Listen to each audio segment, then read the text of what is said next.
very blessed with some wonderful musical talent in this church. It's been a blessing to be with you today, and I trust you had a good afternoon. And I enjoyed the fellowship with Preacher Lee this afternoon over lunch, and thankful to be back tonight. Tonight's service is going to be a little different, and it's just going to be very informative, a lot of very practical information. Again, my name is Todd Smith, and I serve in ministry with our Free Will Baptist Foundation. We have been in existence for more than 40 years. There are many different facets of our foundation ministry.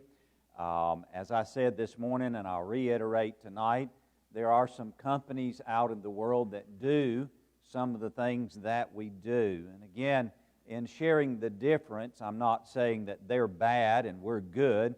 They have to feed their family just like anybody else. I'm just explaining the difference. A lot of the companies out in the world that do end-of-life planning and estate planning, they are for-profit, and oftentimes their representatives make commission, and sometimes that's an ulterior motive, kind of their foot in the door to be able to sell other services. And again, I'm not saying that's bad.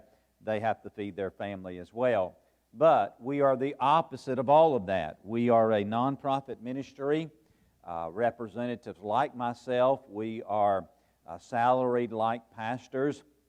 So whether we help 5 families or 5 couples or 5 individuals or 50 couples or individuals in a year, we make the same thing. We don't make commission. My greatest benefit is the honor and joy to serve you and your family. And we don't have an ulterior motive. It's not our foot in the door to try to sell you other services. We just want to try to be very practical about our spiritual responsibility of being good stewards of that which God has blessed us with. And we want to try to encourage God's people to not only be prepared for end of life spiritually, but also that our lives might continue to benefit the ministry of the Lord Jesus Christ even after we've gone, and try to make things simpler for our family. The ushers handed out a workbook that we're going to go through tonight. If you don't have one of these, would you mind raising your hand? I think everyone should have one. If a couple of the men would, we've got one up here on the front, and we have one over here on the other side. If you'll just keep your hand up, if you do not have one of these workbooks, then these men, these brethren will be able to get you one. And we're going to go through this book tonight. We're going to do it fairly quickly. You might feel like you're drinking through a fire hydrant, as the old saying goes. The pages in this book are going to match the slides on the screen. This book is yours to keep, write whatever you want to in it. There is an attendance form that we might fill in at the end of the service and allow you to turn in if you would like to do so. But anyone else, keep your hand up and they will get this to you. Before we get started, let's go back to the Lord in prayer and ask His blessings on this. Father, once again, we come humbly before the throne of grace tonight, realizing that we are nothing without You. Lord, it's such a humble privilege and honor to be called children of the Most High God, and it's such a humble privilege to be Your stewards. And Father, help us to make decisions that would be pleasing to You, and we give You thanks and praise in Jesus' name. Amen. This particular first slide, it's not actually in your book, and you might just want to write this on page 1. But in the state of South Carolina and in most states, there's basically 3 ways that a couple or individual can kind of prepare for end of life. One of those ways is to do nothing. Dave Ramsey, you probably heard as a financial Christian teacher, he says probably about 60 to 70% of Christians don't have anything in place to protect their families. And why is that? There's various reasons why that might be. Some people don't like to talk about death. Some people procrastinate and put off tomorrow what should be done today. I was in one church one time, and I asked them, I said, how many of you have ever procrastinated? Raise your hand. And several raised their hand, and there was one gentleman, he said, I'll raise my hand later. And we all, at one time or another, have procrastinated. But honestly, if we do nothing and we don't have some documents in place to protect our family and ourselves and that which God has blessed us with, then it can cause the court system to step in and end up writing something on your behalf that may not have been what you intended to happen. So we just say we feel like that's not being a good steward of that which God has blessed us with. There's a second way, and it's a very common way, what's called a will, or what is known as a last will and testament. And basically, it's a legal document. It states who you want in charge and who you want getting what. Kind of sits around in a safe until you go home to be with the Lord, and then that's oftentimes when it's executed. There are some potential weaknesses of wills, things that can arise. Number one, how many of you have ever heard of probate court? Basically, a will is what inserts your assets into the probate court system. It's basically the judicial application and administration for the distribution of your estate. It's a public process, and it can be a lengthy process, and there really is no normal probate. And when I talk about probate tonight, I'm not necessarily, sometimes there's a husband and wife, they might have things titled together. We're not necessarily talking about, in some states practice what's called summary probate. We're not necessarily talking about when one passes, but what we're really talking about is multi-generational probate after both mom and dad have died, and now things are going to the next generation. And we've even seen where assets weren't titled like they could have been, and it ended up going through probate even after one spouse passed away. But the other thing is that someone can contest the will or protest provisions within the will, or if somebody thinks that you owed them money. Sometimes people say, well, I've got good kids and they get along great, and I believe that I do too, but how many of you realize that when money comes to the surface, that's oftentimes when people's true colors come to the surface? And even if you've got good kids, sometimes it doesn't necessarily have to be a child that can hold things up in court. You know, there was a situation that we knew about where a couple had a lawn care business. Nothing wrong with a lawn care business. They should get paid just like anybody else, but they were supposed to get paid more according to what they said, and this couple passed away, and things were held up in court for quite a long time before things could even be dispersed to family. So that is a route that some take. It is a public process, and it does take time, anywhere between 8 months to 2 years, depending on various factors. There's another route that folks take, and it's a route that we as a foundation encourage folks to take a look at. It's what's called a revocable living trust. A revocable living trust, it is a legal document, kind of states who you want getting what and who you want in charge. But one of the big differences, and there's many differences between a will and a trust, is you can actually deed and title assets into your trust. My wife and I, we've got the Smith family trust agreement. We are the trustees. One of us passes away, surviving spouse will be in charge. We have listed in there who our beneficiaries are. And when my wife and I go home to be with the Lord, that which God has blessed us with will flow immediately to our beneficiaries without the need for probate court involvement. So let's look at your book tonight, and we'll get started. We live in a society where we pay taxes, and there are many different types of taxes that we pay. So what are some of the potential taxes we pay? Well, if you have a job, what kind of tax do you pay? You pay income tax. If you own a car or a house or a boat or an RV, what do you pay? You pay property tax. If you go to the mall, you buy something for your kids or grandkids, or go to the grocery store, what do you pay? You pay sales tax. Well, the government came up with another kind of tax, and it's called capital gains tax. Basically, if you were wise and you made some investments and you made a profit on those investments, considered a capital gain, then there is potential capital gains tax. Basically, in elementary terms, you bought something down here and you sold it up here, and that in between is a capital gain. Now, currently, minimum capital gains tax is about 15%, and it can go up depending on some various factors. But let's just use an illustration. My wife and I don't have a cabin at the lake, but let's just say we went and bought a cabin at the lake. And just for easy math, and when I mention this figure, you're probably going to say, where's that cabin at the lake? I'd like to buy one too. But just for easy math, let's say you bought this cabin at the lake for $50,000 and it was a fixer-upper. And you fixed it up and your family enjoyed it every now and then. And then you go decide to sell it and you sell it for $150,000. So you bought it for $50,000. You sell it for $150,000. What is the capital gain? $100,000. And of course, $100,000 times 15% is $15,000.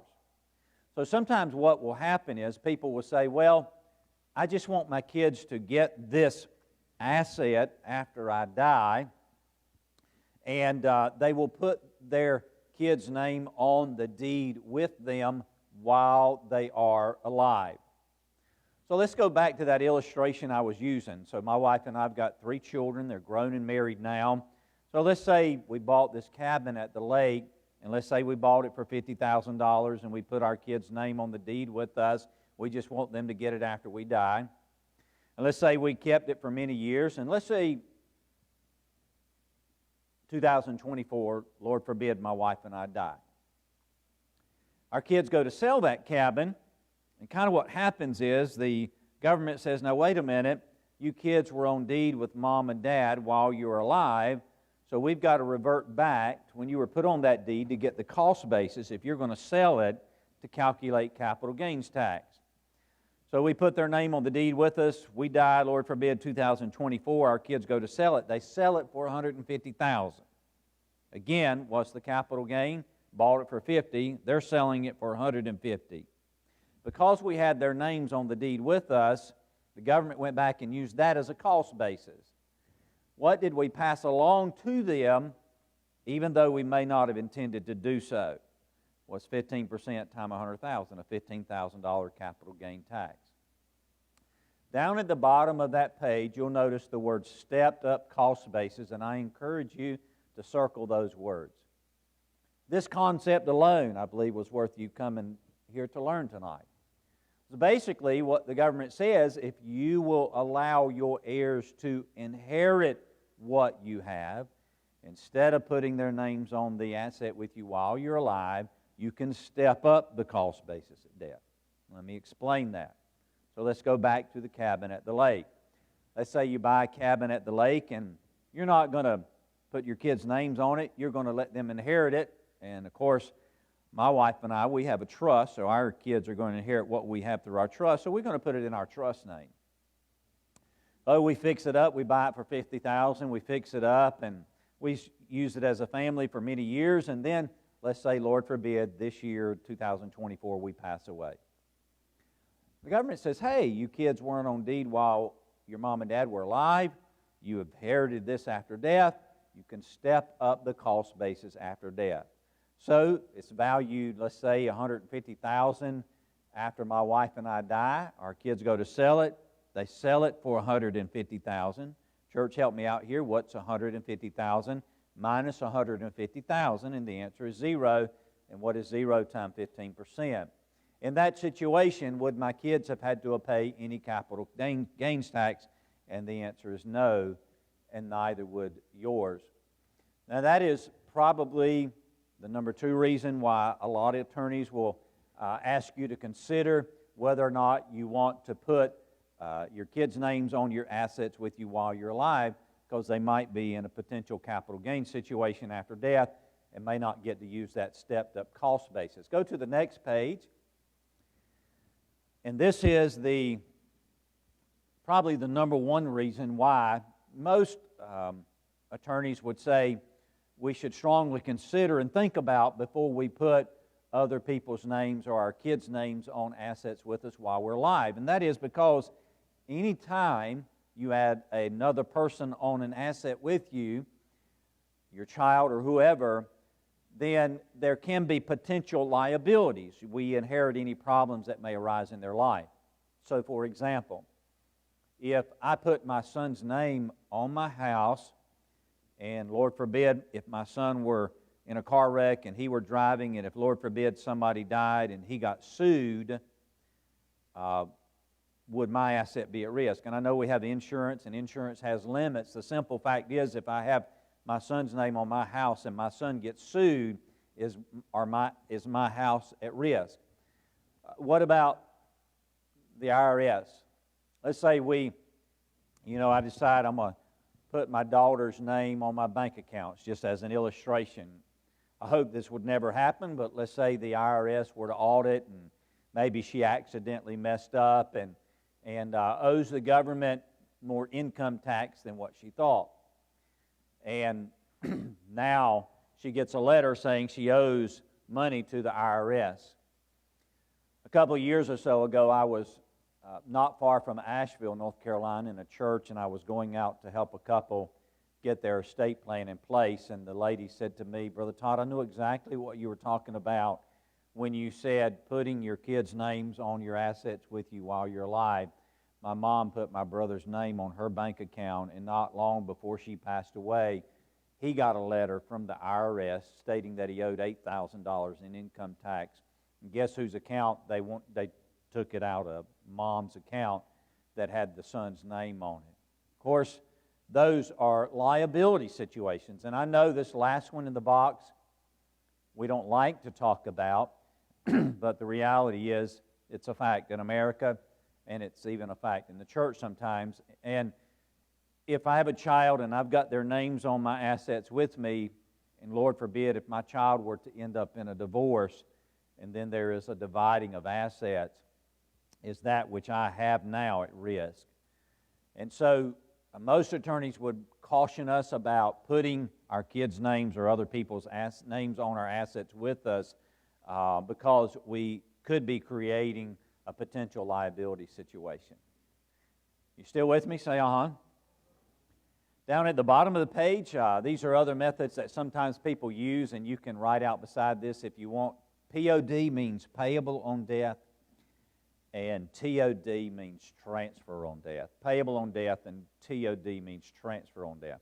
Basically, what it means is, let's say if my wife and I have a child as a POD or a TOD on a bank account, they show our death certificates and their ID, and the money is payable to them after the owners on the account die. Those methods are limited at best. The reason is because POD and TOD do not cover incapacitation. So, do bad things happen to good people? Obviously they do. Let's say that, I die, and let's say my wife is a surviving owner on the bank account. And Lord forbid, if my wife were to have a stroke, maybe the doctor says her heart's good, her lungs good, she's going to pull through this, but we're going to have somebody to make decisions on her behalf. So if I died and my wife had a stroke and my daughter had to make financial decisions on her behalf, and she goes to the bank and says, hey, I need to access this money on behalf of my mom. Well, you're a POD. Did she die? No, she didn't die. She is incapacitated. Well, POD doesn't cover incapacitation. And unless there's been some legal documents in place where my wife has down in writing that my daughter can make financial decisions on her behalf, then things can fall apart. And that is one thing that a trust does. It not only gives your assets and that which the Lord has blessed you with a beneficiary designation, but it covers you in case of issues of incapacitation. All right, let's go to the next page. This is a question that we sometimes get asked. It doesn't impact as many people as you might think it would. There's what's called the inheritance tax. It was a part of the Economic Tax and Growth Reconciliation Act that came out many years ago. And the government basically says if you die and your estate, all that you have, if it's worth more than X amount of dollars, and that current rate today is 40%. It'll get taxed at 40%.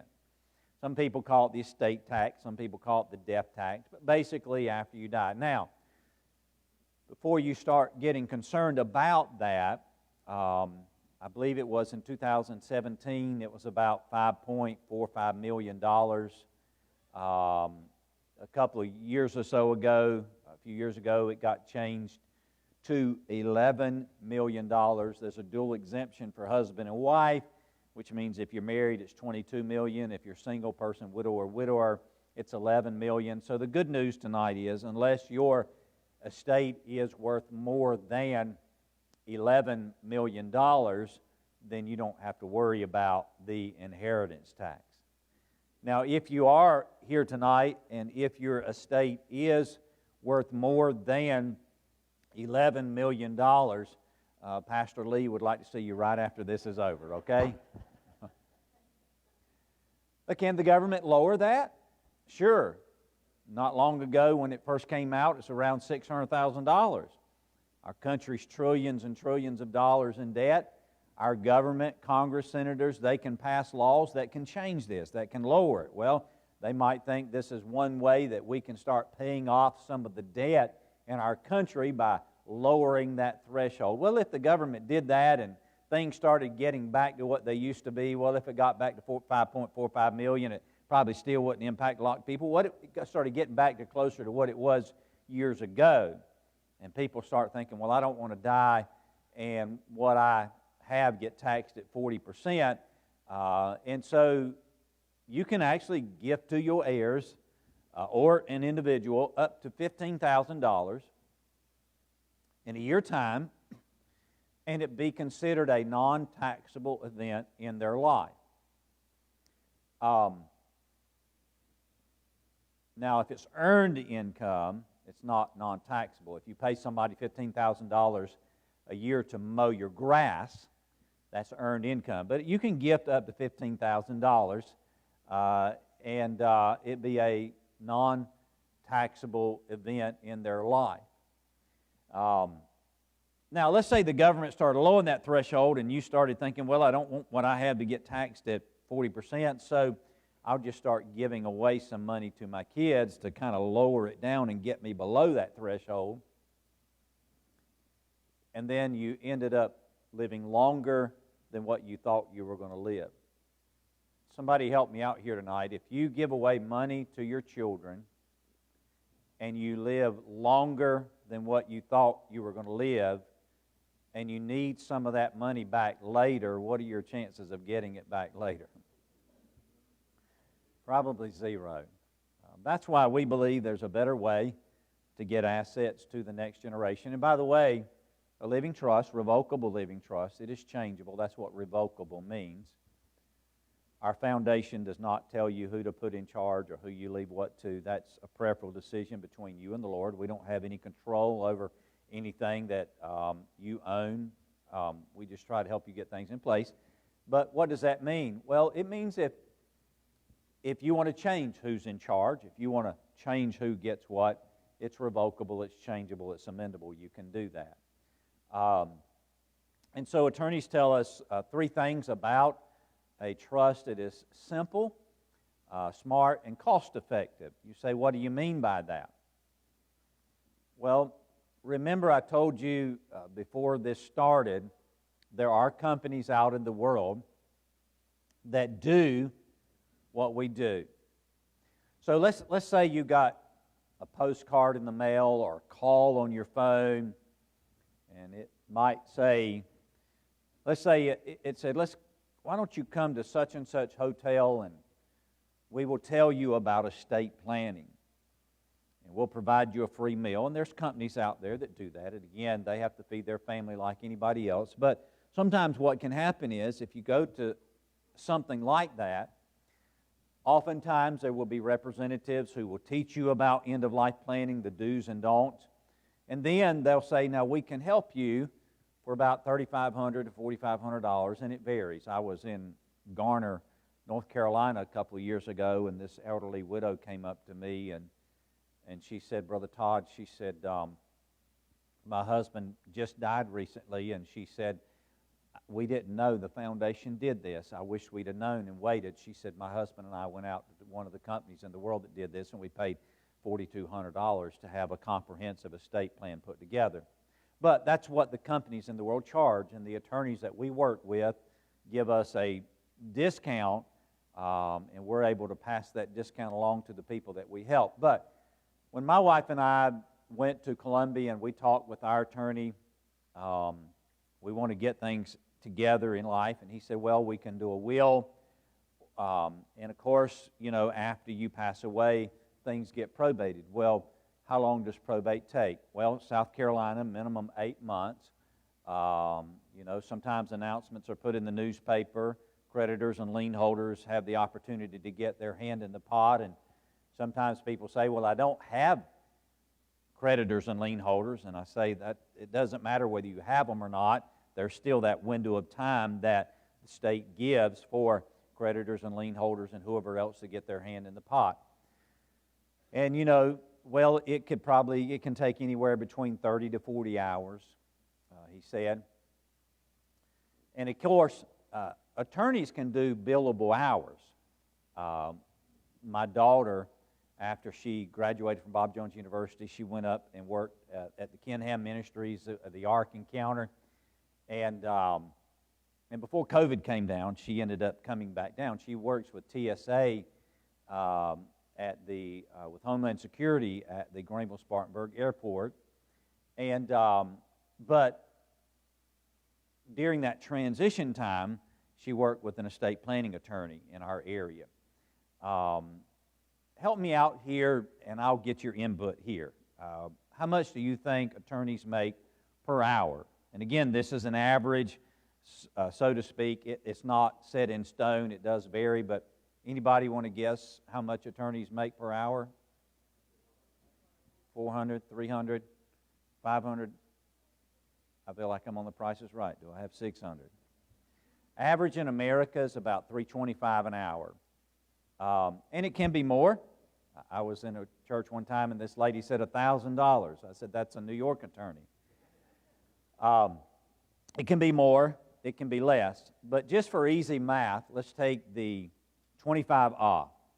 I know the estate planning attorney that my daughter worked with charged $350 an hour to probate estates. But if it takes 30 to 40 hours, again, that's not 30 to 40 hours in a work week. There's attorneys might work 2 or 3 hours this week, 2 or 3 hours the next week, 3 or 4 hours the next week. And again, I'm not saying attorneys are bad people. We partner with good Christian attorneys. They have to feed their family like anybody else does. But over the course of time, if it took 30 hours to probate an estate on billable hours, what's 30 times 300? $9,000. If it takes 40 hours, what's 30 times 300 times 40 hours? That's $12,000. And somebody says, well, I've got an attorney that knows my family. He probably will only charge me $200 an hour. Even if it's 200 times 30 is what? $6,000. 200 times 40, $8,000. So sometimes attorneys don't mind writing wills, and again, that is a route that some people take, and not saying that's a bad thing, but just know that attorneys get involved in billable hours can be done, and sometimes it can get very costly. And so that was why the attorney said to us, my wife and I, well, we can do the trust.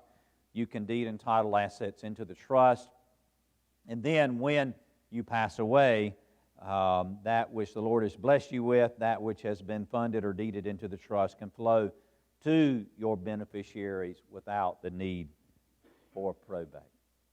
All right, let's go to the next page. Let's talk about, again, this is just very practical information, power of attorney document. Somebody says, should I have a power of attorney document? I'm not an attorney and I can't give legal advice, but I can tell you my wife and I have power of attorney documents. But they are a part of a comprehensive estate plan. They're not standalone documents.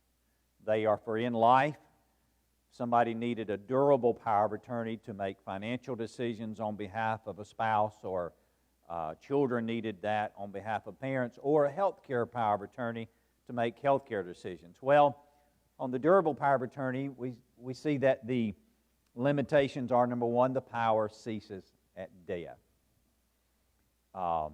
Sometimes people say, well, my mom died, or dad died, or my parents died, and I was their power of attorney while they were alive, and so I should be able to do things after death. And that's not the case just because you were the power of attorney in life. The power ceases at death, and there is the issue of incompetency. I was talking to Preacher Lee over lunch, and the longer we've been doing this ministry, now we start getting people calling us. And you were at my church 5 years ago, 6 years ago, 7 years ago, and 8 years ago, and I should have done this then. Can you help me? But some of those calls go like this. Brother Todd, my wife had a stroke, or my husband's been diagnosed with dementia. And now there's an incompetency situation where that person can't enter into a power of attorney. What's that old saying? An ounce of provision is worth a what? Pound of cure. We should be pro-actionary church. We should prepare ahead. Prepare for things that might come and take place at the end of life. You remember the story? The guy went on a trip, and he left what he had in the care of others. Jesus told about it in Matthew 25.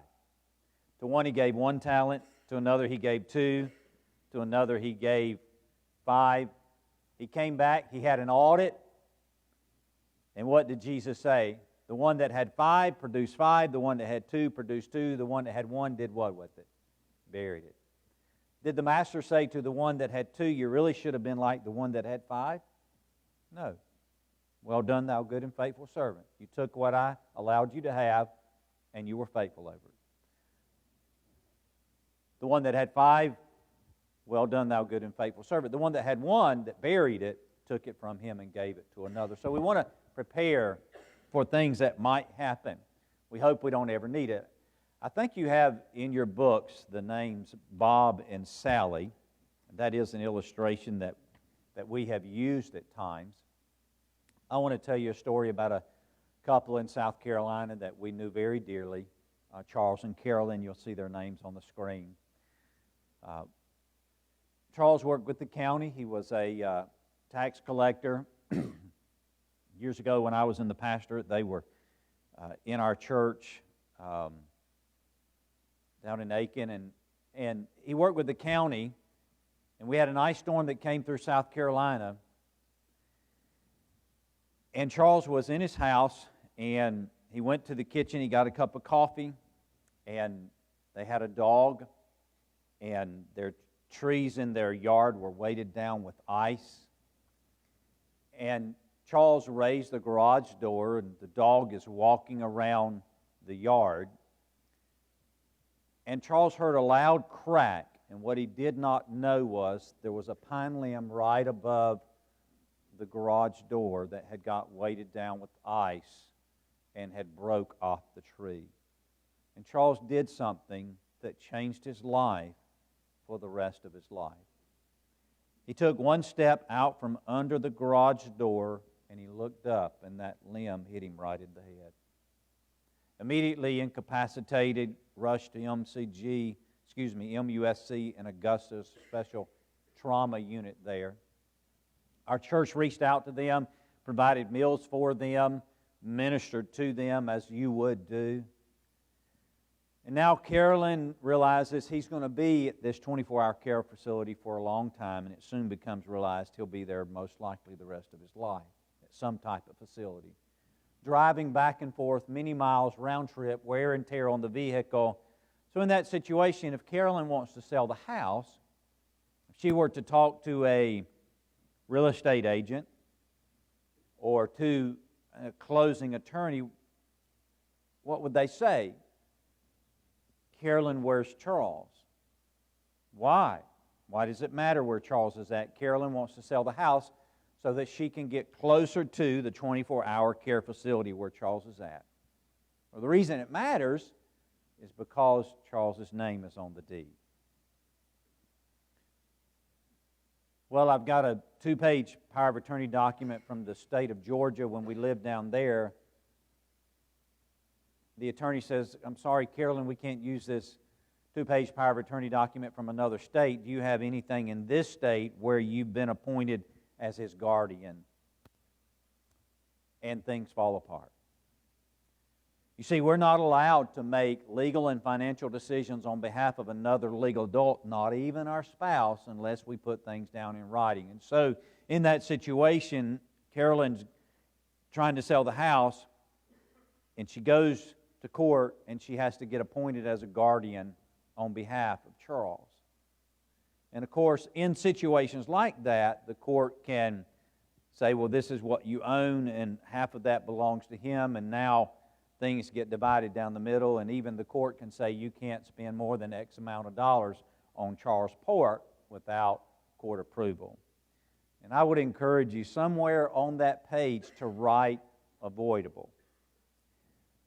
Because in that situation, that type of situation is avoidable with what our foundation is doing. When we help a couple or an individual with a comprehensive estate plan, they get every legal document that they would need in life in case of incapacitation for the person of their choosing to make financial, legal, health care decisions on their behalf, and those afterlife documents for their estate to be dispersed to their heirs in a much simpler fashion.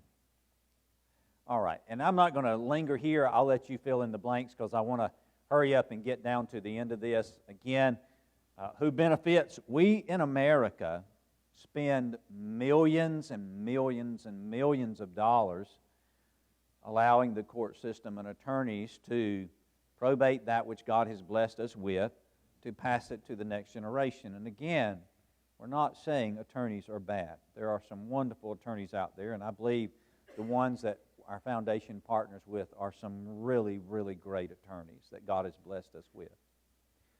But they have to get paid like anybody else. But that's oftentimes in America who benefits overall. So if somebody says, well, I'll go the route of a will, and if things get probated after death, the Elder Law Solution says it can take about 7% of the value of the estate. How many of you have ever heard of AARP? I've learned when you reach a certain age, they start sending you mail. And I'm starting to get some of that. They say it can cost about 5 to 6% of the value of the estate. There's a book down at the bottom written by Gerald Condon. There's a second edition of this book out now, written by Jeffrey Condon. He's a second-generation estate planning attorney. And it's interesting, Jeffrey Condon says most attorneys call probate court their retirement program because they don't make the money when the will's written. When they really make the money is when they are given the privilege and opportunity to shepherd that estate through the probate process. So I know on the screen it says 6 months to 2 years. You can mark that 6 months out. It's actually South Carolina, minimum 8 months. Take anywhere between 8 months to 2 years, and again, that depends on various factors. There's the cost, everything is public, and the emotional toll. And of course, that is avoidable with what our foundation is doing. So let's get to the good news. Our foundation, we are a nonprofit ministry. We partner with the attorneys. They do the legal side. We do the ministry side. If we help a couple or an individual, it basically includes 3 things. Number 1, the legal documents that they need in life in case of incapacitation. And we provide lifetime support. As Pastor Lee has already mentioned, those that we help call us every now and then over the years and have had life changes. I had the privilege to sit down with someone just a little bit ago before service that we have helped and opened up the estate plan binder and went through and offered some suggestions, and we're able to do that or just communicate over the phone, whichever is best. We're glad to help in any way we can. And then at whatever point you go home to be with the Lord, we can have a representative to go out and be with your family or whoever you put in charge. When we go out, we don't have any control or any authority over what you own. You have that authority while you're alive. Whoever you appoint to be in charge has that authority after death. We would be there to help guide them through and know what to be done. And that's a ministry on our part. All right, so let's talk about your trust is kind of like a safe. And when it says the funding of the trust, it's not like you've got to come up with something to put in it. No, you're taking the things which God has already blessed you with, and you are putting those things inside the safe of your trust. Now, all that we have falls into, are you still with me? Say, two categories. Obviously, all that we have belongs to who? God. But all that we have is either probatable or non-probatable. Non-probatable things are like beneficiary assets. Those are things like life insurance in that box, 401k, IRAs, annuities, 403bs, pension plans, retirement plans, things like that. They will have typically primary and contingent beneficiaries. Those are considered non-probatable. But it's all the other stuff. It's the house, the cars, certain bank accounts, guns, tools, jewelry, all those things. And you can kind of put them inside of the safe of your trust, and we help people do this and know what to do. And then those things, you have the combination, so to speak, to the safe while you're alive. You're in control. But then when you pass away, it's as if the person in charge after death, figuratively speaking, it's a legal document, but it's almost like they have the key to that safe and be able to open it up and disperse things how you intended without going through the probate court process. All right. So if it's a married couple, they are considered joint trustees of the trust. If one spouse passes away, then they can call our foundation. I'll tell you something happened last year. I was talking to somebody before church. I was up in Virginia last year at a church and shared a very similar presentation like this to a group of folks, fine church up there. And one of the couples that was there wanted us to help them. And a few weeks later, I was calling to set up a meeting to go up and help them get everything in place. And from the time I had been at the church to the time that I was going to go back up to meet with that couple, the wife broke down on the phone and started crying. And she said, "Brother Todd, John just died about a week ago." She said, "I didn't call you, but right after you were here, he got diagnosed with pancreatic cancer, and within a week, he was gone." Thankfully, our attorney turned everything around, got all the documents just for her, and as a widow, we were actually able to help her. Even though she hadn't finished her estate plan, we were able to get everything in place for her, and we're able to help walk her through some of that process. So if the spouse passes away, now you've got the widow. If you are a single person tonight, if you're a single person, widow or widower, you actually just start here. You're the sole trustee of your trust. But if it's a married couple and one passes away, that surviving spouse is in charge. They become the sole trustee.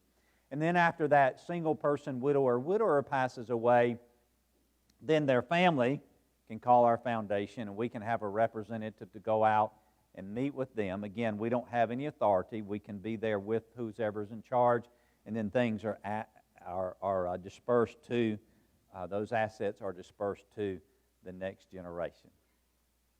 All right, so let's talk about, real quick, let's say mom and dad have died, or that single person, widower has died, and things are now getting dispersed to the next generation. Let's say you've got a $300,000 estate. It doesn't mean that you've got $300,000 in the bank, but help me out here, okay? If you add it all up, the house, the cars, the bank accounts, everything, and you've got about a $300,000 estate, and you've got 3 kids, then that means how much is each kid getting in assets? How much? $100,000. Well, if you've got a responsible child, you give them $100,000, they spend it wisely. Don't raise your hand here. Somebody might have a wild child. It doesn't mean they're bad. They might not spend money. Our children are different, aren't they? You might give one child $20 and they might have it in a year. You give another child $20, it might burn a hole in their pocket. They might go find a knife shop, a hunting shop, or something like that. And so in that case, you might not want to give $100,000 to a child at once. What about special needs? If there's one reason that I don't mind paying taxes, is to help special needs children. I was up in Gastonia, North Carolina, a couple years or so ago, and walked in a church on a Sunday morning, and I saw this couple holding this little Down syndrome boy, precious, precious child. I ended up having the awesome privilege to help that couple, and our attorney was able to put some special wording in the trust so that that child would be protected, because what can possibly happen if you have a child that's getting assistance after you go home to be with the Lord and their special needs, and all of a sudden they get a chunk of money at one time, what could potentially happen to that help that they're getting? Well, we were able to get everything in place, and that child sat there while I helped that mom and dad get everything in place. And every now and then I'll get a call. And this is why I love doing what we do, because it's a ministry. And every now and then I'll be riding down the road in some of my windshield time, and I'll get a call from that dad. And he'll say, "Brother Todd, thank you. And any time you pass through Gastonia, you stop by, sit at our table." I enjoy. We've helped several families that have special needs. What about Free Will Baptist Ministries? And I honestly wish that I had just an hour alone to spend right here. But listen, we're not here to tell you who to leave what to. That's a prayerful decision between you and the Lord. But would you prayerfully consider the Lord's work in your end-of-life planning? I mean, the ministry of this church. I sent out a picture today of this church to somebody, a friend of mine, and he said, "That's a really nice church, Brother Todd." And I told him, I said, the people inside of it are even much more nicer. It's a great church, great people, and I really believe that. But the ministry of this church has got to go on even after we have gone on to be with the Lord. And what a blessing it would be if and we've had some people that they're 5,000, 10,000, they're putting in their documents, they want 25,000. We've had some people saying we're going to tithe on our state 10%, 20%, and we've even had some couples that don't have children that are leaving their entire state to their local church. And we say prayerfully consider the Lord's work in your end-of-life planning.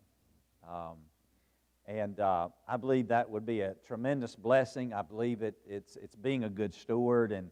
And again, we're not here to tell you what to do. That's a prayerful decision, but we would certainly strongly encourage you to prayerfully consider the Lord's work, this local church, in your end-of-life planning. I believe God's blessed you with a wonderful church. So there are the choices in your book. Some people say, well, they'll go the route of a will. Some people will go with what we're doing to help them.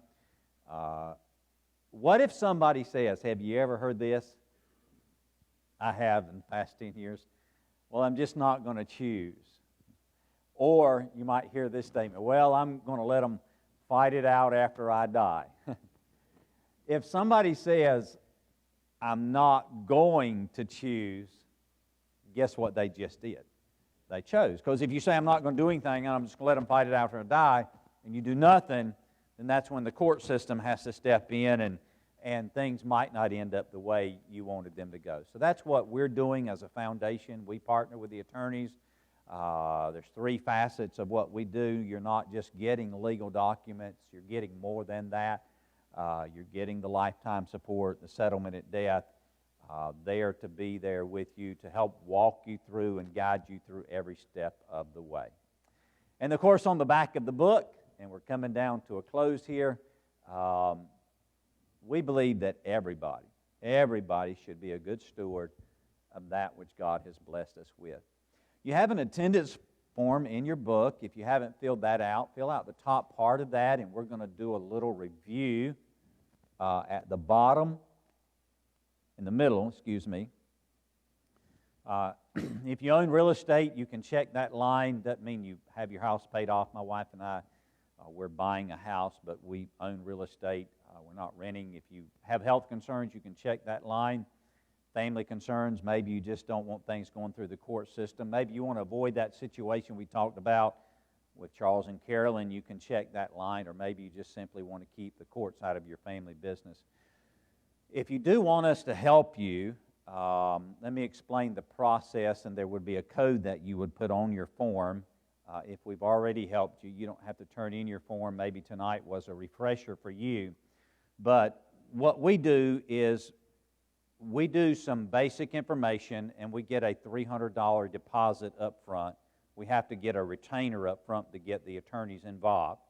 And when I say basic information, we don't need to know your Social Security number. We don't need to know how much money you have in the bank. We don't need to know what your IRA or 401k is worth. We're getting legal names, date of births, contact information, a lot of the information that's on that form. But we do a $300 deposit. That gets the attorney engaged in the process.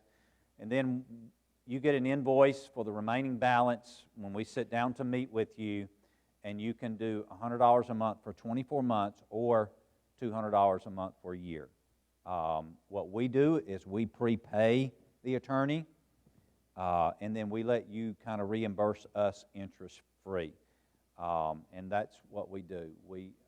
Representatives like myself, we don't make a dime off of this. As Preacher Lee already said, he has nothing to gain from this but to help you as a congregation to become knowledgeable, to make wise decisions. If you want us to help you, you would put FWB on your form. What we're going to do, I'll give you kind of the conclusion, okay? We're going to watch a 1-minute video. Judge Philip Whitaker, he is on our board. It's a 1-minute video, and then I'm going to follow it up with one last slide and make a few comments, and then we'll close and go from there. But this is Judge Philip Whitaker. He is a licensed Free Will Baptist pastor. He's an ordained minister. He's a judge and a licensed attorney in the state of Arkansas, and he's one of the men amongst many. We've got some pastors on our board. We've got some pastors. We've got some accountants. We've got a judge, and so this is Judge Philip Whitaker. Hello, my name is Philip Whitaker.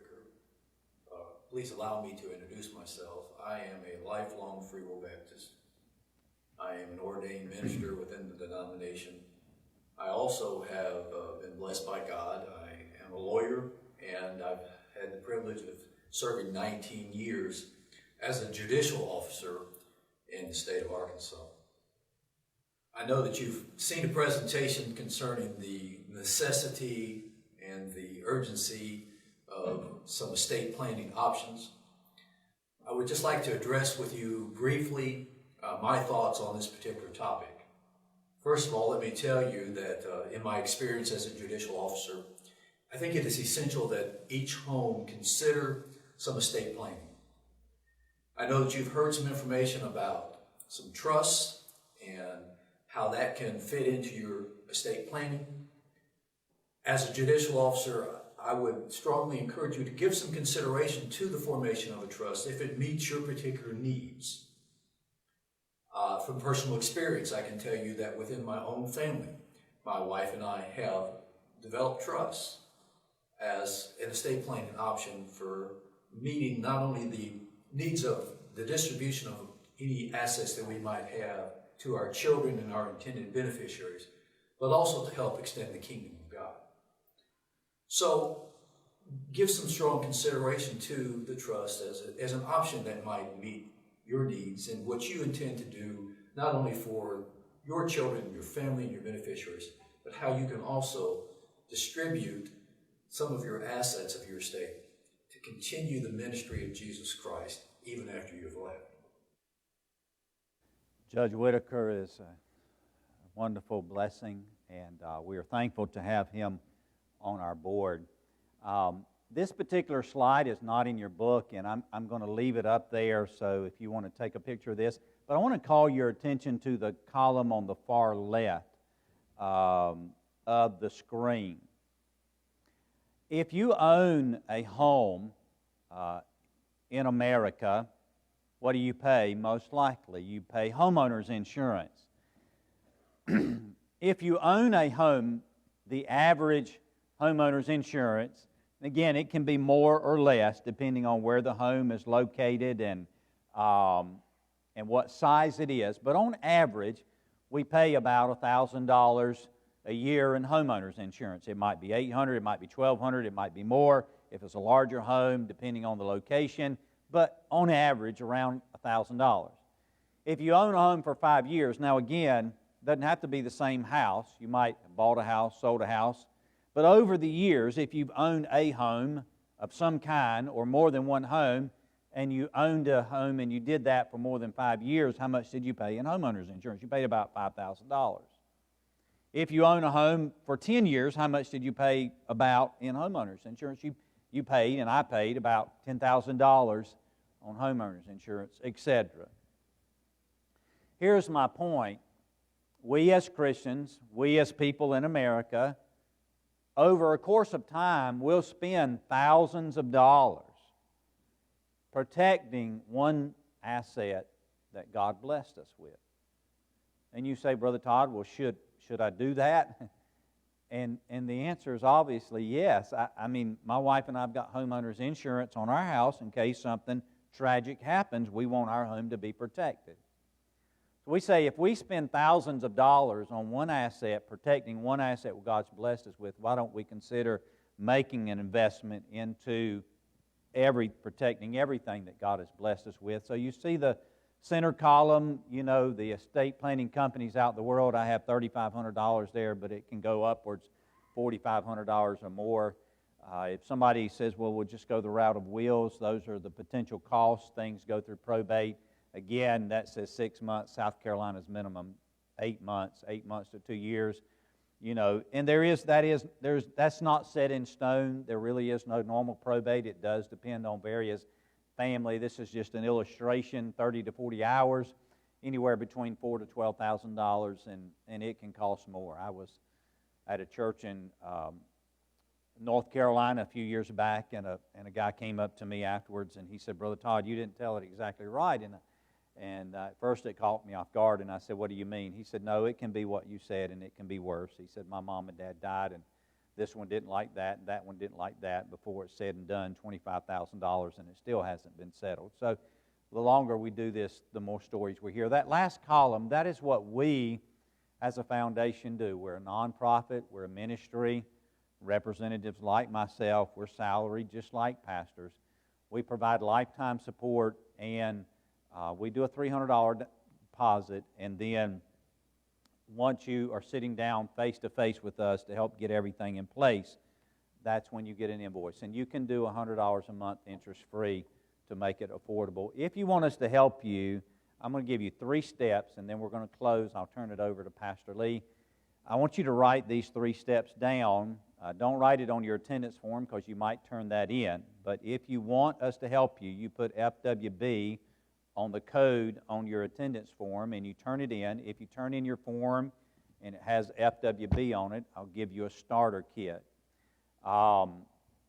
Step 1 is basic information and the $300 deposit. Step 1, basic information, $300 deposit. Again, what is that basic information? We do not need to know your Social Security number. We don't need to know your bank account number. We don't need to know how much money is in your bank or how much your 401k is worth. If anybody ever calls you and asks that, please don't give that to them. We're getting things like legal names, date of births, the legal names of your children, and their date of births. Step 1, basic information deposit. Step 2, the attorney's going to call and he might ask for a copy of property deeds, not vehicle titles, but he'll get some information. Who do you want your appointees? Sometimes people say, well, I've got Bob and Sally, and we want Bob to be, husbands and wives are appointed for one another and everything, but after, if we both became incapacitated, we would want Bob first, Sally second, or whatever order that might be, and this is kind of who we want in charge. And once the attorney gets the information he needs, so that's step 2. Step 3 is actually the meeting with me, where I actually bring to you all those estate plan documents in a binder from the attorney, and we sit down and we help get all of those documents signed and witnessed and notarized and go through everything. It is at that last step that you can decide whether or not you want to do interest-free payments or pay in full. We have about 50% of the folks that we help that pay in full and about 50% that do interest-free. If you want us to help you and you put FWB on your form, I'll give you this blue and white folder. It has an envelope on the inside, and there is basically 2 copies of an agreement. One is for you to keep, and one's for you to sign and just mail in, giving us permission to help you. My card is here that's got my mobile number on it. Then those 3 steps that we talked about just then, and then the attorney's information. The attorney we partner with in South Carolina, his name is Attorney Dan Felker. He's a Christian, and he is a wonderful person. He has helped us with many, many people. Most of the people in this church that we have already helped, it was Attorney Dan Felker that did that. Sometimes we get asked questions. I'll answer a couple of them for you, and then what I'll do is when we dismiss Pastor Lee, I'll stand right up front in case you wanted to ask me a personal question. Sometimes people say, well, what if we already have some legal documents in place, but we want the foundation to help us? Keep what you have. Don't go home and shred your documents tonight. Keep what you have, and then once we sit down across the table and meet with you, those most recent signed notarized documents will supersede the previous ones. We do extend this to family. If you know others that maybe were not able to be here, we oftentimes get referrals. You don't necessarily have to be a member of this church. And then the other thing is, I'll say this as a conclusion, a trust can cross state lines. If you own property in state or out of state, you can deed property. If you decide to go out and buy your wife a cabin in the mountains of Tennessee, you can deed out-of-state property and in-state property into your trust, and it can avoid a multi-state probate. And we get this question, this is the last one I'll answer. We get this question, well Brother Todd, I don't plan to move. I love this church and love the people in it, but Lord forbid, what if I had to move somewhere else and, go be near kids, or do y'all still provide that lifetime support and settlement at death? And we say, listen, we make that commitment to you no matter where you go. So tonight, just know this. If you decide to move, I hope you don't, I hope you stay here, but if you decide to move to Hawaii to retire, I promise you I'll personally go out and be with your family after you go home to be with the Lord and help you. But in all sincerity, we're making that commitment to you. We've had some folks that's happened to, and we make that commitment. Hope you'll stay here. But how many of you say, I learned some things tonight? Well, we're glad you did, and it's been a privilege to be. I honestly told somebody before church, even Preacher Lee today, it's been a blessing for me to be here today. We love you. We are your foundation, and we're to help any way possible. If you want us to help you, you can turn in your form, and I'll give you one of these starter kits. Pastor Lee, I'll turn it over to you at this time. Thank you so much for your attention, and it has been a tremendous blessing. Thank you. Thank you. Thank you. Give him a hand. Thank you.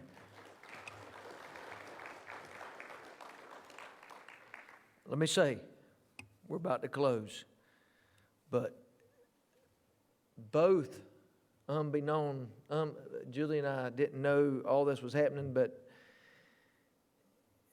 my parents heard Brother Todd, not Brother Todd, but they heard somebody else at a different place, different church, and but I think they used you, didn't they? And so Brother Todd knows every. And I want to say he is confidential because I can't get out of him what my parents are doing. I've tried, and but my parents have a trust, and then Julie's parents decided many years ago to do this same thing. And what stood out to me, I think it's on page 10. I circled it real big on my page. But And then Julie and I hate to say this, I'm a pastor of the church, but up until about 7 years ago, we knew we needed something, but we had nothing, which is a decision, correct? We had nothing. We just counting on the fact that we feel pretty good and we're young, and not so young anymore. But we decided to do something. I mean, good night. We're like, if they're going to be like interest-free, I mean, they're twisting our arm pretty hard here. So we got this in place. And on page 10, here's what I circled: peace of mind. Because that's what that equals for us. Something happens to my parents, I know, you know what I'm going to do? After I cry for a little while, I'm going to call Brother Todd and say, what are we supposed to do right now? And he's going to tell me exactly what to do. I know where the stuff's at. You know, it's just, peace of mind. Please don't do nothing. Do something. I don't know if that came out right. You know what I'm trying to say? Do something. And I love you, and don't leave a mess when you leave out of here. Let's be dismissed. Brother Todd's going to be right here. I love you, and I'll see you on Wednesday night.